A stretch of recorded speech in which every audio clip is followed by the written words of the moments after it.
Am I the a-hole for anonymously reporting my ex-husband's family to CPS and ruining their lives? Long-time lurker, first-time poster. I'm using a very old throwaway account, and I won't be using real names because my ex and I have many mutual friends on Reddit, and I don't want this traced back to me. Also, English isn't my first language, and this might be all over the place because I still don't know how to properly tell this story.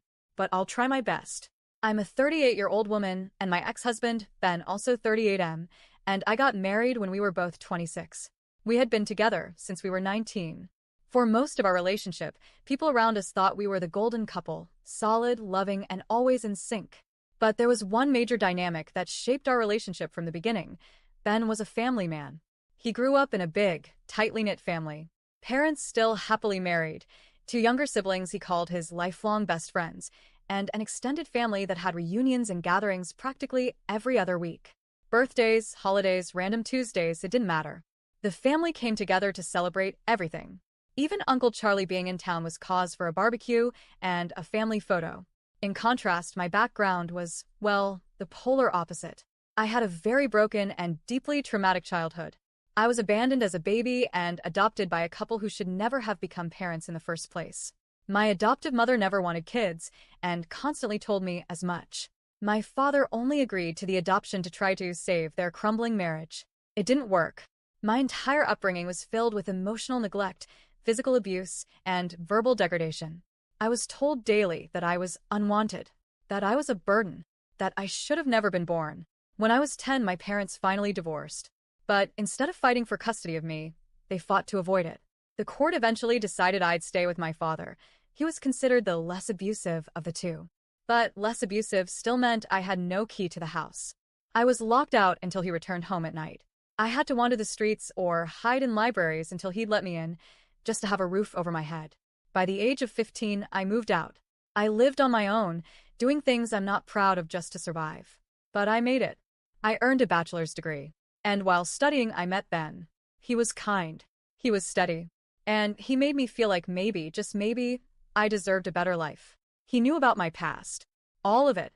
And when I was introduced to his family, I was overwhelmed in the best possible way.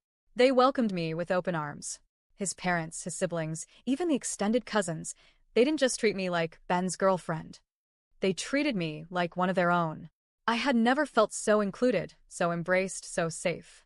For the first time in my life, I understood what people meant when they talked about family dinners, inside jokes, and warm hugs that weren't laced with manipulation or fear. One of the cousins, Helena, was particularly close to us. She and her husband, David, were well known in their community, both involved in theater and local arts. They weren't celebrities, but they were definitely popular.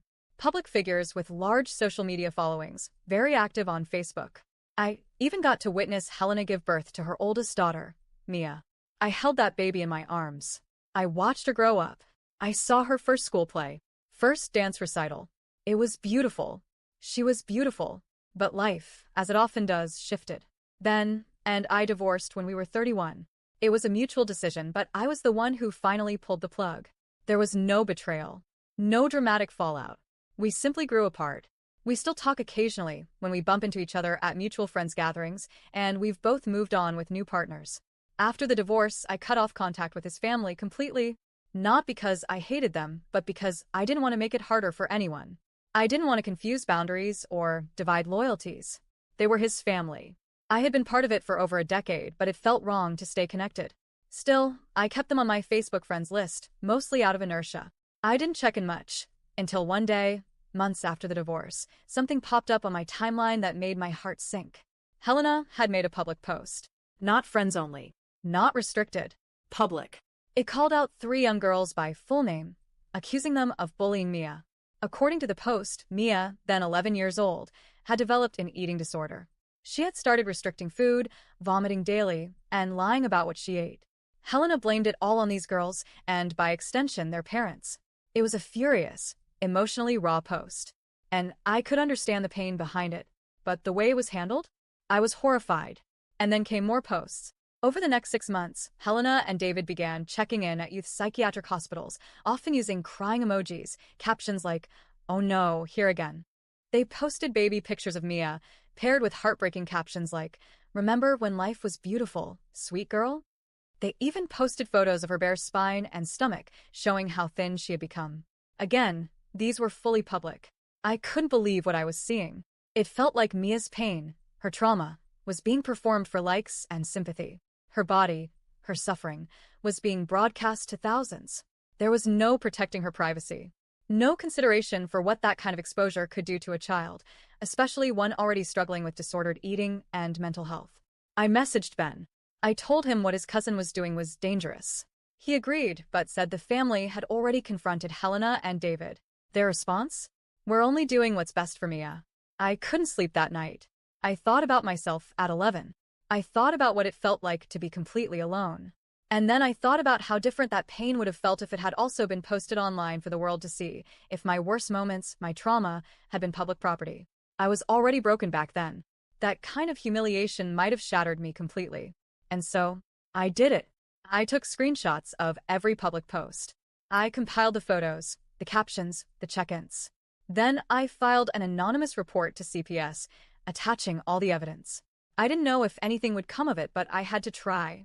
I couldn't just watch this happen. After the report, radio silence. Helena and David vanished from Facebook. No posts. No check-ins. No updates. It got so noticeable that people started commenting on their walls. Hey, are you okay? Every time, they replied with vague messages like, check your PMs. And that was that. I moved on. The disturbing posts disappeared. Whether they were deleted or made private, I didn't care. I was just relieved Mia's suffering was no longer on display. Fast forward 7 years. Mia recently turned 18. And 2 days ago, Helena posted something that brought everything flooding back. It was a long, emotional post, paraphrased here so it can't be reverse searched, but the message was clear. Helena wrote, "To whoever reported us to CPS 7 years ago, you destroyed our lives. You made our family live in constant fear. You made us paranoid. We lost trust in everyone around us. Was it our friend? A sibling? A neighbor? Because of you, we were investigated for years. Our home was inspected repeatedly. Because of you, our daughter became a stranger. She moved out the day she turned 18. And now we may never have her back. You were a coward. You didn't even confront us. You hid behind an anonymous report. I hope you know what you did. I hope it haunts you. Because you ruined our family. And I hope you're proud." I read that post 3 times. My stomach sank. My heart pounded. And I cried. I cried because I felt like the villain in someone else's story. Because what I did have consequences. Because, despite everything, I still loved that family once. I still cared about them. And knowing that they lived in fear, that their daughter cut ties, it hit me harder than I expected. But I don't regret it. I didn't do it to be vindictive. I didn't do it out of hatred. I did it because I saw a child in pain, and I remembered what that felt like. I could not act. I couldn't watch it play out like some kind of reality show. Was I projecting? Maybe. Was I wrong? I still don't think so.